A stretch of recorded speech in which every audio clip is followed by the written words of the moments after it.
Pakistan versus অস্ট্রেলিয়ার তৃতীয় টি-20 ম্যাচে আমরা দেখলাম অস্ট্রেলিয়া অনেকভাবে জিতে গেল, যেটাকে দুর্দান্ত আমরা বলতে পারি। আমি এই ভিডিওটা তৈরি করে এখানে তৈরি করলাম, বাংলাদেশের ব্যাটসম্যানদেরকে আমি ইঙ্গিত করে ভিডিওটা তৈরি করতেছি। আমরা দেখলাম 20 ওভার খেলায় 100 কিন্তু 18 রানের লক্ষ্য ছিল। এক কথায় পাকিস্তান ব্যাটিংয়ে নেমে করেছিল। সেই ম্যাচটা অস্ট্রেলিয়া 11 ওভারে জিতে ফেললো। এই যে অস্ট্রেলিয়ার ব্যাটিং, তাদের যে ব্যাটিং যে সিস্টেমটা, এটা অবশ্যই বাংলাদেশ ব্যাটসম্যানের ফলো করা উচিত, যে তারা কিভাবে ব্যাটস করতেছে।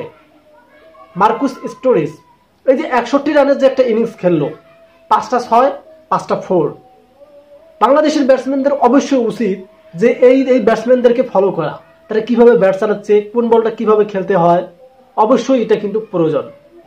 তবে পাকিস্তান কিন্তু যে ব্যাট করছিল, বাবর আজম শুধু 41 রান করেছিল, বাকি যে ব্যাটসম্যানগুলো ছিল তারা তেমন রান করতে পারেনি। এই কারণে কিন্তু তাদের রানের গতিটা একদম আজকে লো ছিল। আর এই সুযোগটা কিন্তু অস্ট্রেলিয়ার ব্যাটাররা কাজে লাগিয়েছে। আর অস্ট্রেলিয়ার কাছে এটা রান কোনো বিষয় না। অস্ট্রেলিয়ার কাছে রানের বিষয় হচ্ছে 200+ থাকতে হবে, তাহলে তাদের আরো ক্রিকেটিং মজা হয়ে থাকে ব্যাট করতে। সো এই যে অস্ট্রেলিয়া ভার্সেস যে পাকিস্তানের ম্যাচটা হলো, যারা খেলাটা দেখেছেন, যারা ক্রিকেট খেলা ভালোবাসেন, তারা তো অবশ্যই আমাদের ভিডিওগুলো দেখে থাকেন।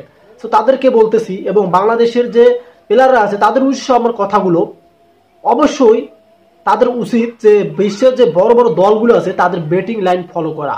তারা তো সারাদিন প্র্যাকটিস করে, বাংলাদেশের প্লেয়াররা সারাদিন প্র্যাকটিস করে মাঠে, কিন্তু তারা কি করে, প্রস্তুতি ম্যাচেও পায় না, এবং যখন মেন আন্তর্জাতিক ম্যাচ শুরু হয় সেখানেও টিকতে পারে না। সেক্ষেত্রে তাদেরকে আমি এটাই বলবো বারবার, যে তাদেরকে সাজেস্ট করব, বিশ্বের যে ভালো ভালো টিমগুলো আছে, ইংল্যান্ড, নিউজিল্যান্ড, অস্ট্রেলিয়া, ইন্ডিয়া, এদের ব্যাটসম্যানদের অবশ্যই ফলো করা উচিত। এই ব্যাটসম্যানগুলো কিভাবে ব্যাটিং করতেছে, তারা কিভাবে দ্রুত ম্যাচগুলো জিততেছে। এই রানটা কিন্তু বাংলাদেশের হলে অবশ্যই তারা 19 ওভার 20 ওভার পর্যন্ত নিয়ে যেত, এমনকি ম্যাচ হারতো পাকিস্তানের সাথে। আর সেই পাকিস্তানকে হাবুডুবু খোয়া কিন্তু তারা দেখলেন 11 ওভারে কিন্তু ম্যাচটা জিতে নিল। এটাকেই বলে অস্ট্রেলিয়া টিম। এটা যদি ইন্ডিয়া হয়তো, ইন্ডিয়াও কিন্তু এইভাবে জিততো।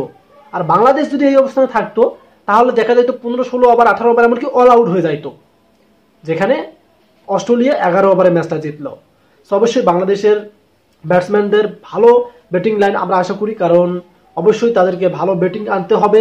বোলিং যথেষ্ট ভালো আছে, মুস্তাফিজুর রহমান, শরীফুল ইসলাম, তাসকিন আহমেদ, তানজিম সাকিব যথেষ্ট ভালো আছে, কিন্তু ব্যাটিং লাইন একদমই নেই। সেক্ষেত্রে আমরা চাই যেন ব্যাটিং লাইনটা আর উন্নতি হয়। ধন্যবাদ।